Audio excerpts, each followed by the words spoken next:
Wow. This is apparently another part because I accidentally just took a picture and it restarted the video. So, yay for phone recording and not knowing how to edit videos, right? So, the end of this is, long story short, I had my daughter and I got postpartum anxiety. Like, crazy. I've known anxiety, okay? It was not new to me.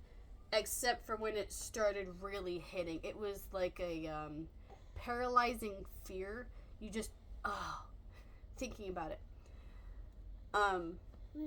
I felt so lost. Just so lost in my head that I just wanted to scream. And there was this point I hit rock bottom here. I was at my house alone. I didn't have my son, but I had my daughter and she was sleeping. So that's when it hit, and thank God she was sleeping because I came into this very room, my library / prayer closet, and it wasn't a prayer closet back then, though. Okay. Thank you. Okay. Thanks. Okay. And I just got on my knees and I just started crying. I was paralyzed by the fear of eternity and the unknown, and it's so hard to explain because thinking about it now, it seems ridiculous, and it did then too, but I couldn't tell people why it was so scary. I couldn't get that part across to them. So that was the worst of it, and it started getting so bad, I started feeling claustrophobic, and I've never had that problem before.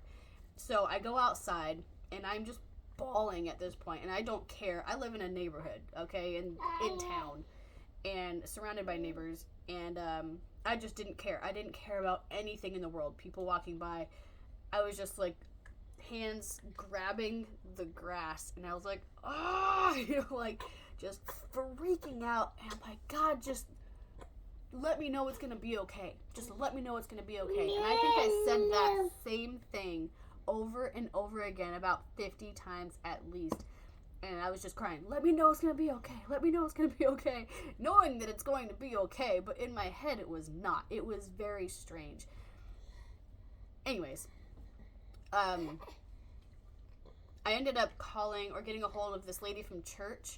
And I don't do that. I don't cry in front of people. I have never called, like, not even my best friends and been like, I'm crying and freaking out about this. Come over. And no, that's not me. I deal with things alone, privately, in my room. And then I may talk about it later after I've worked through it.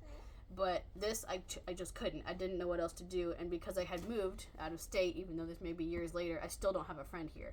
So I called this lady from church, and she came over, and I was able to at least calm down and breathe. And that was nice of her. And I mean, it was embarrassing. And I don't know. Anyways, not the point. This is a testimony. So,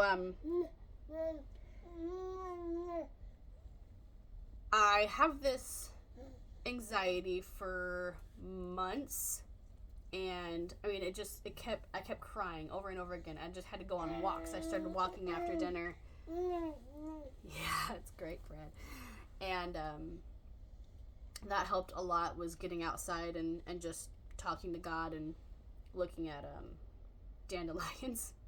It was a thing. Anyway, so I kind of finally started to calm down from the anxiety, the paralyzing anxiety, and I just kept praying. That's the only thing, by the way.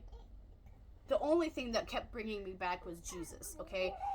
My knowing of his resurrection, his existence on this earth, and then his resurrection is the only thing that kept me together. The only thing that kept me glued down to this earth and not going to a mental institution. Yes, I know you're cute. I mean, I would start questioning my my faith and my belief in God and like all these things, and then I was like, woof, back to grounding because of Jesus. I know Jesus is real, and that's, I mean, oh, it's so hard to explain. I'm just like reliving it a little bit. It's just like, okay, breathe,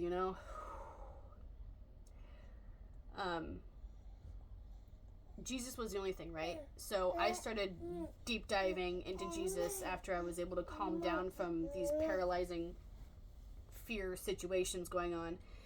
And I started changing churches, trying to find the right church. Still haven't.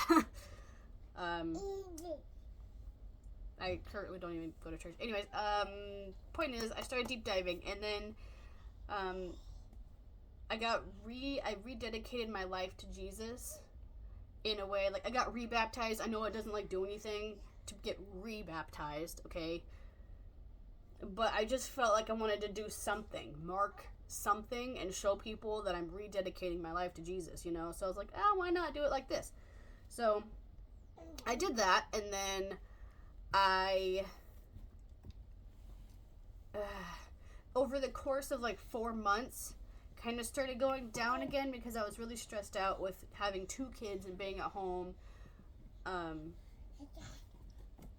you know, with no friends, and still just like this feeling alone all the time. This not having a community is really hard for me because I'm an extrovert and I need people. I don't have people. Anyway, so I started going down a little bit more and getting stressed out and depressed, and the enemy kept lying to me, and I fell for some of it, and then I remembered what God did for me again, you know, and I was like, dang, what am I doing? You know, Jesus pulled me out of the worst part of my life multiple times, but like a paralyzing fear of heaven because it's eternal, and it scared me. Hold on, pausing.